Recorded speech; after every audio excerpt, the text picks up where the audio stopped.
For today's little adventure, we're reading The Sour Grape. The Sour Grape by Jory John and Pete Oswald.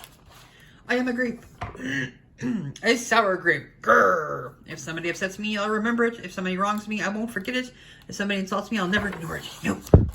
See that banana over there? That banana slipped and bumped into me, so I'm holding a grudge. See that orange? That orange didn't call me back for a week. Grudge. See that lime? That lime borrowed my scarf and never returned it. Grudge. I suppose I've got pretty thin skin for a grape. Nobody steps on this grape. Grrr. Granted, it was always this way. I grew up in a close-knit bunch. There were about 3,000 of us in our little community. We were sweet to each other. You look nice today, so do you. No, you do. We all lived on a vine. Sure, it was a bit claustrophobic, especially when we were trying to get ready in the morning. Are you done there? Come on. But my family was ripe with humor, goodwill, and warmth. We did our best with what we had. Are you going to finish that? My grandpa visited on the weekends. We'd stroll in the sun, and they'd teach us that what they knew. They said that it takes a bunch to raise a seed. They said that good grapes roll their own way in life. They told us to be kind, forgiving, considerate, and grateful. Oh, grateful, my grandpa said with a wink. Above all, no matter what life throws at you, and there will be a lot, try to stay sweet, said my grandma. Indeed, we said in response. And for a while, I was the sweetest of the sweet. I said, please. I said, thank you. I brushed aside life's little annoyances. I knew how good I had it. Ha ha ha, no problem at all. But then one day, something changed me. It was my birthday. I had rigorously and vigorously planned a big party for weeks. I'd sent out invitations with the date prominently displayed. Get this, I had a Ferris wheel, a magician, and hay rides. I had snacks upon snacks upon snacks. The highlight of the party, though, was a fireworks display, which would happen at sundown. I stood out front and waited for the folks to arrive. I had a gigantic smile on my face. I waited. Everybody was a little late, it seemed, but no big deal. No big whoop. So I waited. A tumbleweed rolled by. A coyote howled in the distance. The sun sank behind the hills, and I waited. Nobody showed up, and I mean nobody. By the time the fireworks show started with me as a sole spectator, I was scowling. I considered everybody I'd invited, and only one thought came to mind. Grudge, grudge, grudge, grudge, grudge. Grudge, grudge, grudge, grudge, grudge. After that, my personality became something else entirely. I went from a sweet grape to a bitter grape, to a snappy grape. Who moved my chair? Finally, I became a sour grape. Grrr. I started holding minor grudges that eventually became major grudges. Why don't you watch where you're going? I scowled so much that my face got all squishy. You know what? Don't even bother calling me back. I took my grumpiness out on others. Are you ever going to return my scarf?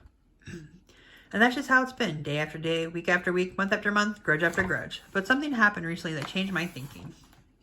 I was getting ready to meet up with my friend Lenny, the only fellow I know who's as sour as I am. Lenny and I usually go to the park, where we sit on a bench and rant about stuff. But just as I was heading to the door, I bumped my knee. Oof!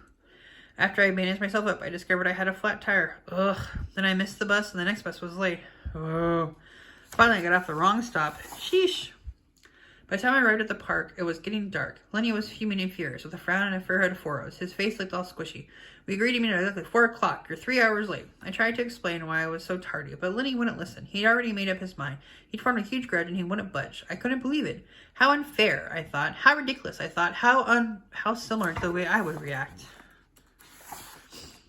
Lenny was pretty worked up. He was pacing back and forth, emitting occasional grumbles. His tone was tart, so I gave him a little space. Besides, it was nice out. I noticed the sky changing colors, the melodic chirping of the birds, the evening breeze, the buzz of the park's insects coming alive at night. I suddenly felt grateful and peaceful and calm. Had I been missing all this simple beauty because I was too busy complaining? Meanwhile, Lenny stormed off, muttering something about disrespect and lack of consideration. I'm pretty sure I heard him add a grr, too. I walked home. I pulled a dusty box from under my bed. There was an old family photo inside. I spotted myself in one of the pictures. I was so sweet. I knew that little grape from the photo was still a big part of me deep down. It would just take some work to get back there again. And that was the exact moment I found the invitation I had sent out for my infamous birthday party. The one where nobody showed up. It said May 31st. But wait a minute. Here, my birthday was on May 21st. Alas, I told everyone to come on the wrong day. Gulp, it was all my fault. I realized nobody's perfect. Not even me. After that day, I started noticing other things too, like how remaining sour all the time is so draining. I wasted so much energy holding grudges when I could have easily cleared the air if I'd felt hurt. And yes, I still get upset from time to time, but that's okay, because now I talk, and I listen, and I work things out instead of just walking away. My sourness is fading. I'm letting go of all my grudges, and hey, it's working. Slip-up happens. I'm just glad you're okay. Aw, thanks. The scarf looks sublime on you. Why don't you keep it? Really? You're the best. Or you You glad we got to catch up? I'm so grateful that we did. Sure, sometimes I still let out a little grr when I'm frustrated, like this. Grr. Then I move on. My face is less squishy, too. Oh, no, and don't worry. Things are okay with Lenny again. Gosh, sorry I'm late. You must be fierce. No big deal, my friend. You know what? If you look at things in the right sort of way, and if you remember to be kind, considerate, forgiving, and grateful, life can really be sweet. Yes, indeed. The end.